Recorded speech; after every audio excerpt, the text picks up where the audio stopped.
Fit for Life Radio, episode number 190. Your hosts here, Gary. And Will. What you sipping on there? A little protein shake. A Core Power Elite Vanilla. 42 grams of protein. 42 grammer. 42 grams. Those are good. These are probably, they're solid. 230 calories. And it's not, they don't like add protein powder to it. It's weird. It's like they just filter, I guess, the milk down so much that it has that high of a protein content. They're good. 3 of these a day. 3, you're good, baby. Yeah. That's going to mess something up, right? Yeah. It's going to start bubbling that gut. You better have that strong lactose digestive enzyme in your body.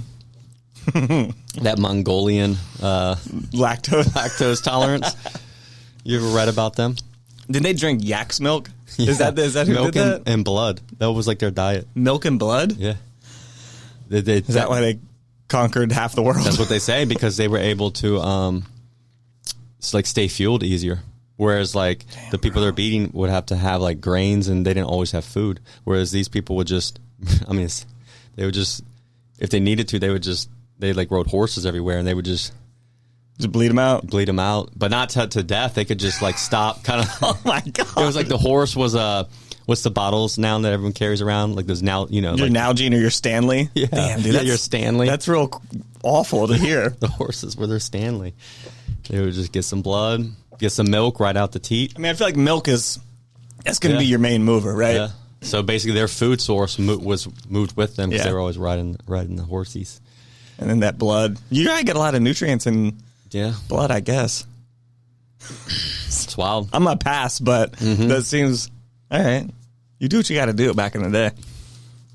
The thing that gets me is, at least when you think of drinking milk and stuff, you think of being cold and refreshing, but you realize, it's just warm, bro. The fresh milk and blood they're drinking is just body temperature. Yeah, it's just warm. Yeah.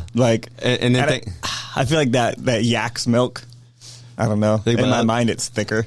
That was people's life, and then someone could literally be sitting at home or at a restaurant, and they looking at a menu to choose from, and there's 46 options, and they're like, I just don't know. I don't know what I want. I don't like any of this. I don't like this. Meanwhile, these dudes are drinking blood just to survive. Yeah. Could you imagine them being like, I don't know. I'm really craving salt and vinegar chips. Oh. It gets me when people have specific food cravings. You do realize that it doesn't work that way. Yeah. This is what you want. You just want to eat it. There's no craving there of something specific. Well, there could be a nutrient, right? Yeah. Like sodium, right? Or and salt and vinegar chips, they cure the itch for that, but that's just your brain wanting that. Nah. That's what we call, it's not physiological hunger or desire. It's just mental. Psychological. But anyways, we're not talking about the Mongolian Empire today. We could. We're talking about a topic that's come up kind of in various ways with clients, and that is fat loss. And not necessarily how do we lose fat, but the physiological process of how does this work? How does this work? Yeah. And we want to just kind of talk to it in simple terms. Because we realize that a lot of people just don't understand it. Yeah, the process behind, what makes us lose fat. Most people know, you got to eat less food or whatever if we want to boil it down. Yeah. But, what does that do? So, in simple terms, because the problem is, too, is, fads and quick fixes. And people think, oh, well, this person said I intermittent fast. Which, again, intermittent fasting is fine. It's great. It can be a tool. But they think that certain things are a catalyst for fat loss. It makes, if you, I don't know, gluten-free, right? And if I cut out gluten, I'll lose fat, right? No. And someone could be like, oh, yeah, I went gluten-free and I lost 30 pounds. Right. And then they tie the gluten-free to losing the weight, not that you ate less food because you cut out this food group. Exactly. But, what you said. You cut out an entire food group, and, hey, pancakes has gluten, and Eggos has gluten, and bread. Crackers has gluten. So you happen to cut out and say you were eating a lot of those foods. Well, you cut out a lot of calories, right? And when you get in a calorie deficit, that's how you lose fat. Yeah. So just less calories than your body technically needs to, so operate at normally. We'll say. I mean, at the end of the day, your body needs calories, it needs energy. Calories is a unit of energy, right? So, but what's going on even with that, right? Oh, you lost fat. So you have to realize when you're in a calorie deficit, it doesn't even mean technically that you're depriving yourself. So that's the other thing. I think people then get in this mental thing of like, oh, well, then I'm depriving myself. I'm not getting everything I need. Yeah, I won't have the energy I need to get through my day. And the reality is, no, you will, up until you have almost no body fat, you will be getting the exact energy you need because of your stored body fat. Yeah. And I think maybe we can take a step back and go over this. Like your body fat, stored body fat is just fuel on your body. Like it's reserve fuel. It's there. That will be stored on us. Carbohydrates, same thing, but not in quite as, I'll say, a more permanent thing. Like we store carbohydrates in our muscles. Yeah. And so they're, available to a certain extent. Protein is also stored, but something we don't want to tap into is stored in muscle. Like, and if we were to have to tap into our protein, like we're going to lose muscle. Like we're going to have muscle broken down to supply us with that. And that is the opposite of what we want, right? So there's stored nutrients on us everywhere. The carbohydrates and the fat we can get away with, letting our reserves be used for energy. Yeah. So ultimately, the thing most of us ignore is, well, when we eat to excess, we normally get full and we keep eating, and then those excess calories. So when we consume more energy than we need, our body then, unfortunately, doesn't just evaporate. It has to use it. So I wish.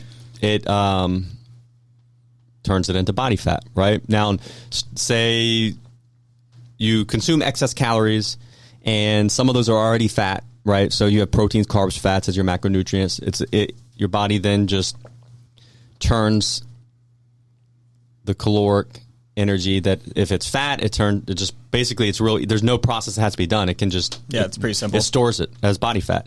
If you have a bunch of excess energy and it's carbohydrates, it has to turn it into fat, which actually then burns more calories. That's why carbs and protein have a higher thermic effect, because they're harder for your body to convert. Yeah, it's just more work into stored fat. But essentially, those details you don't even need to matter that much. If you consume excess calories, it gets stored as body fat, right? And then this was a mechanism that kept us alive, because before, we've talked about we lived in environments where we didn't always get food, right? So humans actually have evolved and do really well fasted because of this, right? So, hey, if we have an excess of food, we can overeat, cool. Some of it gets stored. It's going to get stored so that we can use it in the future when we don't have enough. The problem is, for some people, that time never comes, right? And we just keep piling on body fat. We got plenty. We got plenty now for most people. Yeah.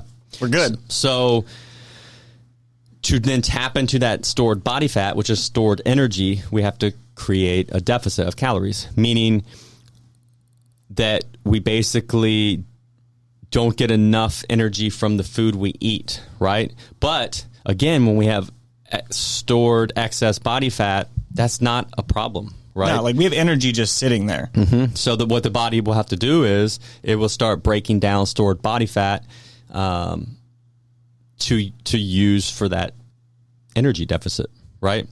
And it's as simple as that. So now where most people then freak out, or they'll kind of create a story because then it's actually hard to just eat the less calories, right? It's not as fun as, we have to battle a lot of things. So then the concern people get, like, say if someone's like only ate 1,000 calories a day, they'd be like, oh, I'm not getting, enough nutrition. No, realize that we have, the macronutrients, protein, carbs, and fats.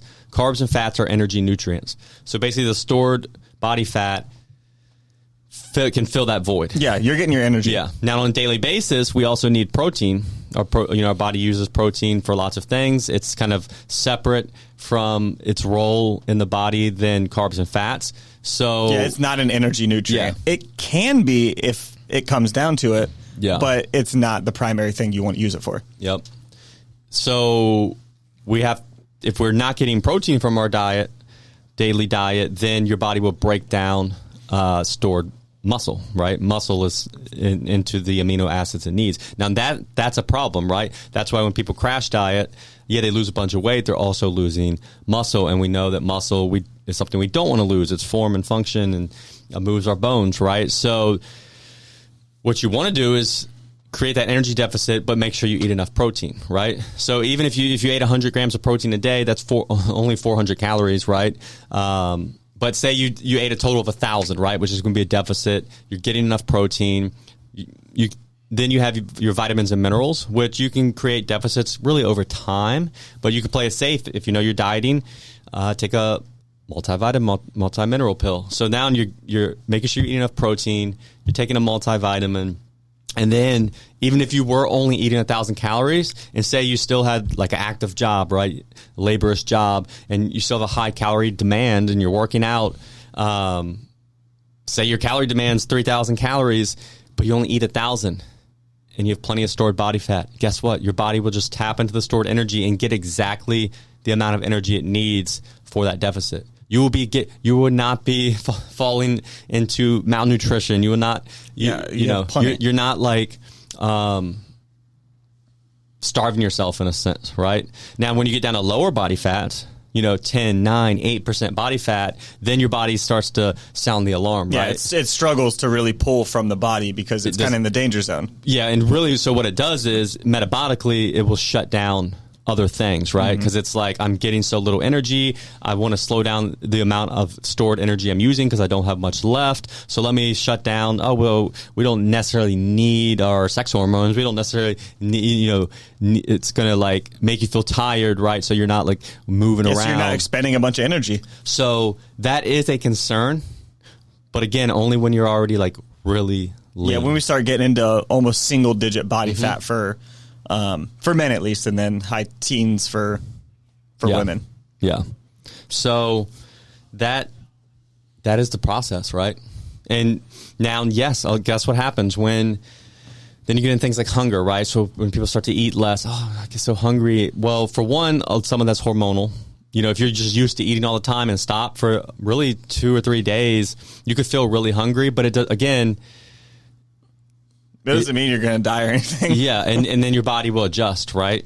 The other thing is then maybe initially people will, when they start eating a lot of less food, they'll feel like they have no energy in swings. But that's more related to, well, if you were eating, a lot of carbs or a lot of processed food, you're having like huge blood sugar swings that you depend on all the time, right? And your body's actually not as good at burning fat for energy, right? So it typically is used to maybe having carbs all the time and you snack, so 6, 7, 8 times a day.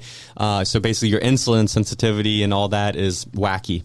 But it will adjust. Yeah, it takes time for that to adjust. It'll get better, and then you'll start to notice your hunger, your cravings, your mood swings, your energy.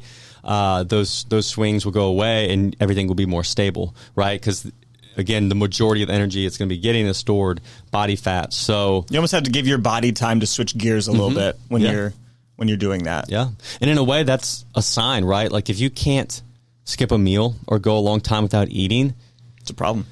Yeah, it's a problem. You're metabolically, you're not super efficient, right? With being able to switch between burning carbs for energy or fat for energy. It means your insulin sensitivity is not that great. So yeah, that should be, hey, let me kind of work through this, right? And yeah, ultimately hunger. So, and just tell yourself, hey, hunger is not an emergency, right? It's really more a sign that you're on the right track if your goal is to lose body fat.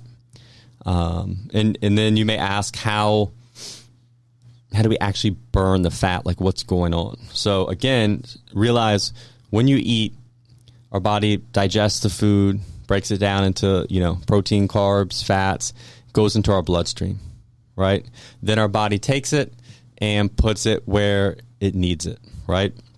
So say you are eating less, we're not getting as much energy through the food we eat. What it does is then it will break down the stored fat, in your fat cells. So that's the visible fat you can see on your body.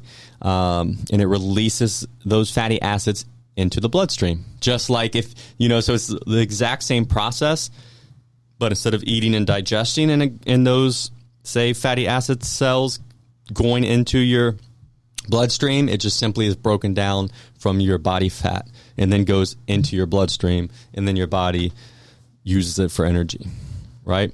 And then, so then it's used, so then when that stuff's in your bloodstream, it can be used to, if you're breathing, right? That's a process. So in a way, we kind of breathe out, fat energy.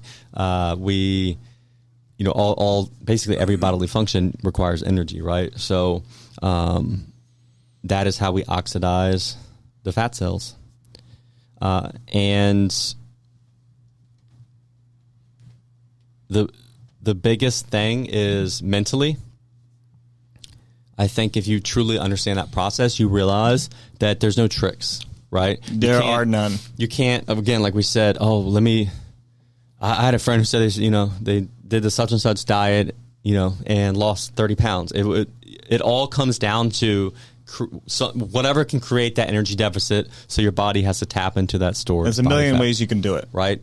There's no I'm drinking a gallon of water a day, and that's just going to miraculously make me lose fat. Doesn't work that way. Yeah, doesn't work that way. There's no mechanism that causes this stuff to happen suddenly. Mm-hmm. It's not like you're going to do, say, intermittent fasting, which is such a common one. We've done a whole episode on it. And the act of fasting doesn't accelerate anything. It doesn't make anything happen faster or different. It's just a way to cut your calories and put them into a smaller window. Yeah. Which can be then the key to losing fat, right? Exactly. Hey, if you eat in a 6-hour window and that helps you eat less food and get in that calorie deficit, and you enjoy it, it's sustainable, then indirectly it does help you lose fat, right? But if you still eat, say, 4,000 calories in that same 6-hour window, you're not going to lose body fat, right? So it's not the intermittent fasting, it's the hitting the correct calorie consumption, right? Because then you could also eat 1,000 calories, but spread it out from 5 a.m. to 9 p.m., and you're going to burn body fat, right? Even though your eating window was 16 hours, right? Or 20 hours. So now and again, neither of those things are magic, right or wrong. And, you just have to understand that you're essentially just trying to find methods that help you adhere to a calorie deficit. Yeah, that's what any of those things are. And that could be eating only meat, right? Carnivore diet. Hey, a lot of people, I cut out everything and only ate meat and I lost 30 pounds. Yeah. So you cut out everything but one food, basically, and so that helps you get in a calorie deficit, right? And one thing I'll hear a lot, and we've had clients who do this, and I had one guy, and he was like, "Man, I like, he lost weight," and he's like, and when I track it, it's saying I'm eating like 3,500 calories, right? Because say he was eating ribeyes or whatever, and just like 2-3 pounds of ribeye a day. But what he overlooked was, he was grilling the ribeye. Okay, well, when you plug in the calorie, a ribeye, it's, the raw weight, a lot of fat, sometimes more than 50%. Yeah. Can cook off, like when you're grilling. So that's what people have to understand. You're not defined. There's not magic, right? There's you're normally not defining the laws of thermodynamics. So the reality is, you're not consuming all that fat that was listed on there. So you're not actually eating 3,500 calories, right? You're probably eating, 2,000, which got you in a deficit and you lost weight, right? So people want there to be this magic stuff, but it's normally just diet. Typically, these diets, with diet books and this certain stuff, they cut out something, right? Which makes it easy up front. But realize the magic wasn't the thing per se that you cut out. It was that it helps you get in a calorie deficit. And then the second 1B to that 1A is, and this is why something like carnivore diet also works well, because it checks both those, the 1A, 1B, helps you get eat less calorie-wise, consume less calories, and get enough protein. Yeah, you're prioritizing protein. Get enough protein. And then we can even go 2 or 1C. It's a whole food. It's going to be higher volume, right? So 2,000 calories of meat, you're going to feel full. It's going to be high satiety, right? Versus if you ate and you're getting protein, right? It's meat, it's protein. That's pretty much all it is, and fat. So, if you only ate 2,000 calories of, goldfish, you're not getting any protein. You're not going to be full. It's highly processed, so it's actually not a lot of food, and you're not going to be satiated, right? So that's why you don't see the goldfish diet, goldfish cracker diet, because someone out there be like, the goldfish diet, that's carnivore. Oh, God. How many goldfish do you think you would have to eat, real goldfish, to hit your calories? I don't know. Ask Google. That might be illegal. You're going to end up on a list. So, yeah, that those are the things, right? That's that's the non-magic of it, is that, hey, we wear our excess food. So when we eat too much, we're going to pile on body fat. And to lose it, we're simply creating a calorie deficit. And then it's okay. You can eat, you could be surprised. You're getting the actual energy you need because of your stored body fat. So if you feel crappy because of it, it's just because your body's not used to, say, it's used to maybe eating all the time or certain carbs, and you're feeling these hormonal hunger pains and blood sugar swings, right? But that will subside pretty quickly, right? After a week or so, and you just have to mentally cope with it. I got you, man. So, first off, the question... Is it safe to eat too many goldfish at once? Now, are they differentiating between goldfish crackers? No, bro, it's live goldfish. I'm on fishingery.com. Can goldfish be eaten in your state? Make sure it's legal. Is it legal in Virginia? This is the UK, so I'm not sure. But anyways, calorie-wise, it's like there's not a lot of calories in a goldfish. According to this, a goldfish is 0.003 calories. Wait, say that which again? I'm trying to understand. There's no way. Maybe because they're all just maybe like skin and bones. Yeah, there's not a lot there. It says it's 1 gram of fat, which is throwing me off. But anyways, they're basically like... that's 9 calories. Yeah. So there's got to be something weird.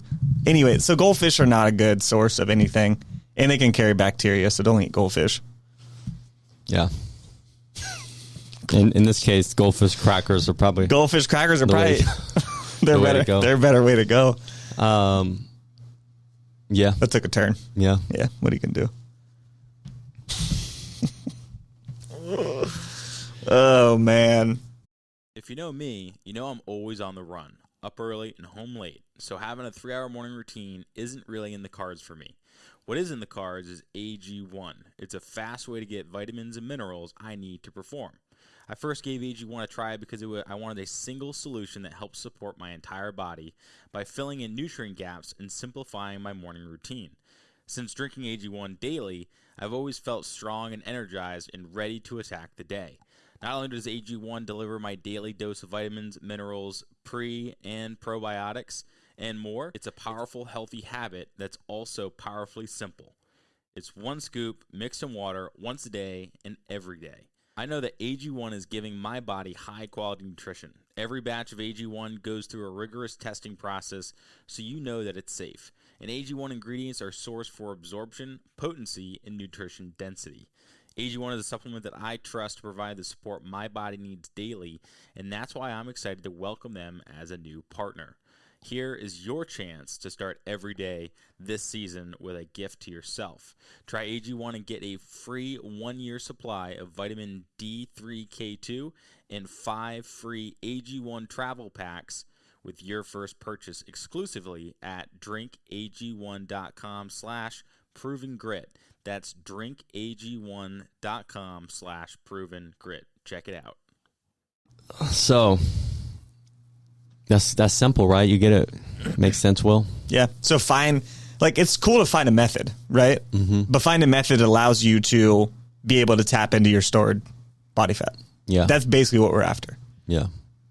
Whether it's just a simple like calorie reduction across your day or a shorter window of eating or cutting out certain foods, like whatever it takes maybe for you to get to that point. Yeah. That's it. And you just have to know, and just dishing the ideas of like carbs are bad, sugars are bad. Yeah, like nothing's really bad. There's nothing like you're not going to gain fat from inherently just eating some sugar or carbs, right?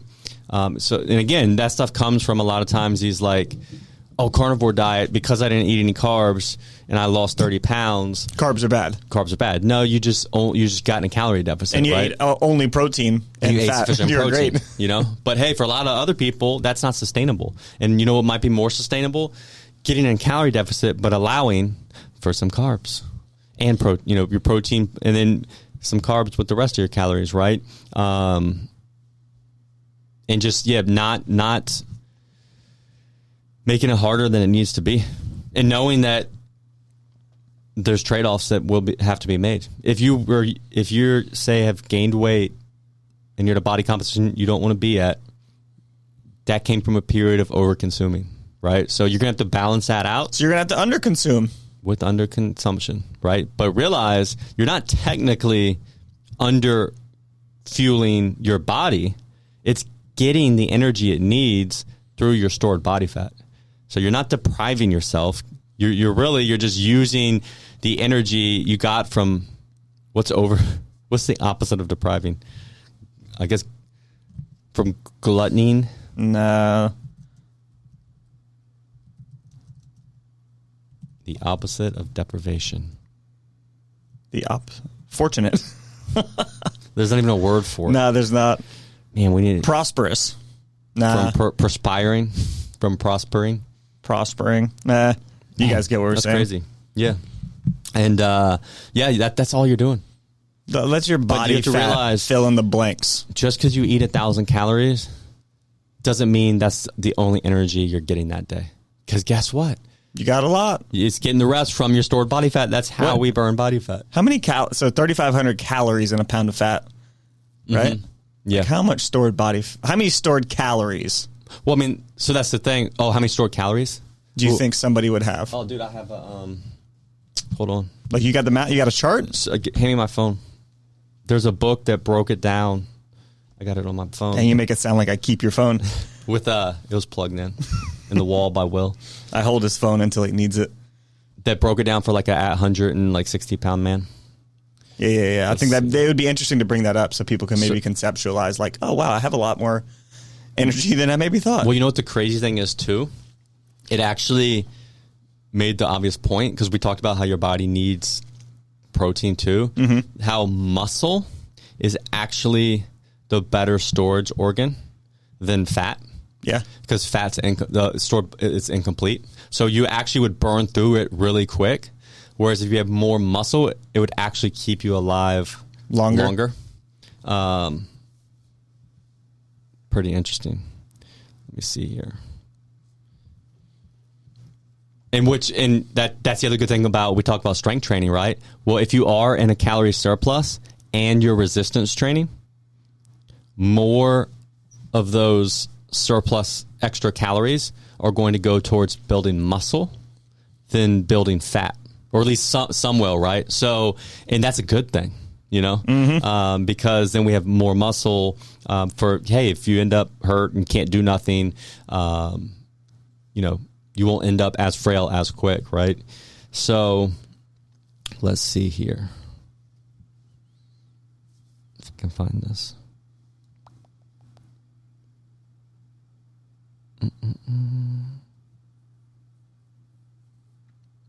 Here we go.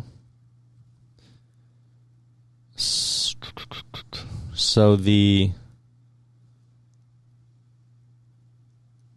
a relatively lean 154-pound reference man. Realize at one time, like 160 pounds was the average size male in America. So 154-pound reference, relatively lean. So I'm going to assume that means like 15% body fat would be composed of, I'm going to need you to pull out like A calculator? It's in kilograms, so that's where we can give people the pound reference. Oh, man. So a relatively lean 154-pound man is composed of 42 kilograms of water. 92 pounds. 92 pounds is water. It's a lot of water, baby. 13.5 kilograms of fat. About 30 pounds. So now do 30 divided by 154 so we can see the body fat percentage for relatively lean. 19. So yeah, so relatively lean, this is a 19% body fat. So yeah, so 19 pounds of fat. And realize you can't go to 0% body fat because no matter what you got to anybody have some says. fat around your organs and stuff. So right there, you would know to get down to 10% body fat, this person could lose half their fat, which would take them from... So it would be from 30 pounds of fat to 15 pounds of fat. Yeah. And then let's do that. So then, 15 pounds of fat. So if they were to lose 15, so to go from relatively lean 19%, which a 19% body fat, like you don't have visible abs or nothing, but you're not like overweight looking or anything. And then taking you down to single digits. So a pound of fat is what, 3,500 calories? 3,500 calories. And then like a general thing, a lot of people recommend if you can get a relatively moderate calorie deficit would be like 500 a day. Mm-hmm. So you're consuming just under 500 calories of your needs. So technically, and obviously it doesn't, there's, it's nuance, not always this clean. But then, so to lose that 15 pounds of fat, to go from 19% body fat to like 10, if you're in a 500 calorie deficit per day, how many days is that? It's 15 weeks. 15 weeks, which is a pound a week, right? Yep. Which we see, and in the fitness industry, that's kind of like considered like the gold standard. Yeah, right? that's ideal. And that's perfectly doable and normal and ideal. And because with that, we want to lose pure body fat, not muscle, right? Yeah, that's the key. Is like we're not just trying to lose weight. Yeah. We want it to be body fat, and we want to keep all of the muscle that we can. Now, and if someone had 1,000 calorie a day deficit, that's going to cut it in half, right? Oh, yeah. So what, like you said, 15 weeks? So like it'll be, we'll call it 7, 7, weeks. which then would be like 2 pounds a week, which would be pretty aggressive. But you see where, yes, like, and why does that change? Well, it changes because you had a bigger calorie deficit, so your body's, you're going to get what you need no matter what. It will get it then from that stored body fat. Yeah. And then, so we'll keep going here. 10.6 kilograms of protein. Oh, God.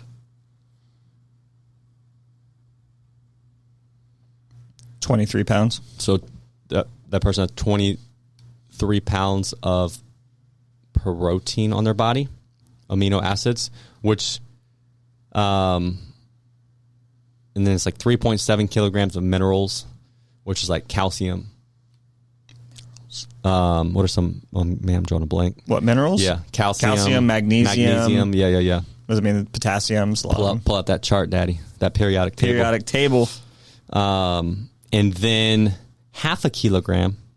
So what's that? Like a little over a pound. Yeah, it's like 1 point something pounds. 1.1 of glycogen, which is the storage form of glucose, and we store that in our muscle and liver. So you can store, and that's about a pound. Is 16 ounces or so. I think that works out to like 500 grams of carbs, which is about, what's 500 times 4? 2,000. Yeah, so we can store about 2,000 calories of carbs in our muscles and liver. Which, if you want to compare that to your body fat, you're storing a lot more body fat than that too. Yeah. And then here they broke it down. So of the body component, oh, yeah, look, there's a little chart. They broke it. So with this relatively lean, so 19% body fat man, essentially, how much stored energy do you have? So with all you saw most of us is water, right? No energy in water. So 73% of our stored energy is fat, which is, so we have 121,000, this example person, calories stored of fat. Have 42,000 calories energy stored of protein, and 2,000 calories energy stored of carbs, glycogen. It's a quick hitter. So, yeah. I mean, realize like that proves what we've been saying all along. Like you got plenty to pull from. Yeah.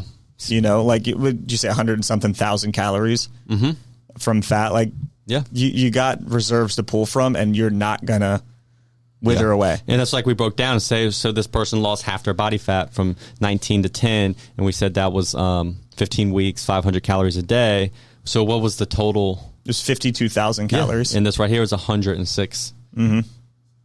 120, and then they do a little math. But yeah, so that's like half, right? So literally, this hopefully like you can visualize that. This is how it works. Yeah, right? you're burning 52,000 calories from reserve to lose 15 pounds, essentially. Yeah. You're not getting the energy you need. Yeah, you're getting what you need, and then yeah. Now, the problem is we don't want to burn through these protein calories, this lean mass. we want to keep as many of those as And possible. our body has to have it every single day. It turns over protein every single day. You don't just keep protein in the tank, like in the system to be used later. I mean, that's what muscle is. You have to keep feeding it. Yeah, and it has to have it. So if you're not feeding it, it's going to take it from. And then realize the too, lean mass. like it's not just muscle that protein supports. Like it supports like every structure in our body for the most part. Like it's involved in everything. And you know what the crazy thing is? And this is the real like epidemic, right? And we see people all the time. So you can be getting enough energy, more energy, storing body fat because you're consuming more energy than you need. So fats and carbs, not enough protein, and your body is having to break down your muscle. But then on the scale, you could just be gaining weight because your excess of carbs and fats is going, and then underneath all that, but you don't realize it because the scale's just going up. You could be losing muscle, and then I mean that's like double whammy, right? And in turn, like that makes it even harder if you decide, hey, I want to lose some weight. Yeah, and if you're eating insufficient protein and not strength training, that is what's going on. And then people end up broken, right? Metabolically and physically. So again, it's crazy when you look at it like this. Then it's so obvious how resistance training, protein, controlling your calorie intake. I mean, that's it. That's the ticket. Key. That's the ticket. To getting lean body composition, right? So it's as simple as that. You know, the human body is complex. It's quite amazing when you think about it. That's why humans can like live anywhere, and we've endured a lot of different conditions. Because think about it. And it's also why we like binge eating per se and all this stuff. It's hardwired. It's a superpower. You're not wrong for wanting to do it, right? And then you factor in like the modern food that like hijacks our brain and tastes even better. But think like it was a benefit to be able to be like, I have this access to this food right now. I'm going to just house all of this, and I'm going to store it for later because I don't know if I'm going to be able to eat. Yep. But technically my body will be able to eat itself, right? But now we don't need that for the most part. And so it is, kind of misused at this point, or, misappropriated because like we don't need to save our calories for the impending apocalypse or anything like that. Yeah. So it just keeps adding up. Like there's never the opportunity for it to be, used. Yeah. And in a sense, it's like you see if you have periods of excess, you have to balance it out with more aggressive periods of a deficit. Or if you don't want to endure those larger deficits, you have to have a very small deficit, which then means it's going to take way longer. I mean, we see right here, the math checks out. It does. And here's the other problem with when you try to do small deficits, like we can't, it's so hard our body does have an adaptive calorie burn, and food ultimately we never are going to know exactly. So it's always an estimate. It's very hard to do little small deficits, right? Unless you're really anal about. Yeah, and you're eating the exact same thing every single day. Yeah, you got to live like a bodybuilder lifestyle. So most people are actually better off being more aggressive, realizing you're going to get the energy you need from stored fat, focus on protein and veggies, protein and fiber, burn the fat, and then get back to a more moderate and balancing your intake so that you never. I think that's a better way to go. And then you can maintain your weight, and you don't have to have huge deficits and drops. So yeah, hopefully that's insightful. Maybe that helps you conceptualize, like, what am I trying to do? Mm-hmm. Maybe informs your actions a little better, your thought process, and makes it a little easier to manage. Yeah. Because sometimes when we don't have a good understanding, it is hard for us to buy into something. Mm-hmm. But when you can kind of understand what you're after and what you're trying to accomplish, it does make it easier. So, what's your current body weight? Probably 158. What? Yeah. Is this relatively lean, man? It's almost like you. That might be me. It could be 154. It's like a couple pounds on him. It's a lot of water. That is a lot of water. Isn't it remarkable? We're like so much water, and drinking water every day is hard, man. Yeah. Why is it so hard? I mean, because we don't, you know what I'm saying? Like most of the water, like your body, I guess, does its thing, right? Yeah. Or it's like in there. But you don't drink enough water, everything starts shutting down. Yeah. Or you can drink you get a headache. Yeah. Or you can drink too much. Oh, God, yeah. Please don't drink too much water. Dilute the minerals, right? Don't drink 2 gallons of water. This is your PSA. Even a gallon's a lot for someone that's not like 6'5". And we can do a water episode, but we should. The fact is, for most people, somehow it got in their head, like, if you're thirsty, you're dehydrated, right? And for most people, you're fine. Like, thirst is actually a pretty good indicator of your thirst. Mm-hmm. Now, where that came from, like the athletic world, where if you're running a marathon, you what happens is if you get to that point, you could have a 1% drop in total body water weight, which then can negatively affect your performance, right?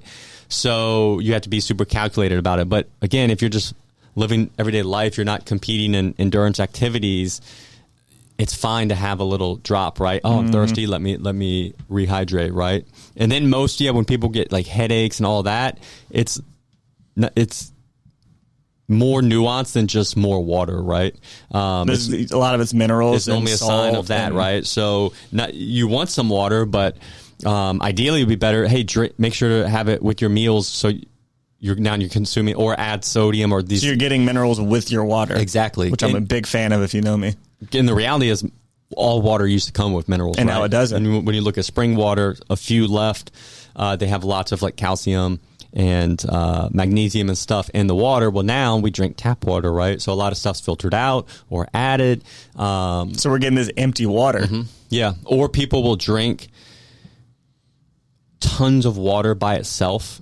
And here's a good sign too. Like, if you have to pee all the time, you're drinking too much water, and it's crystal clear pee, you're not helping yourself at that point. You're just diluting. It's a hindrance, because then you're flushing out minerals too, and then you're left with less than you need. Mm-hmm.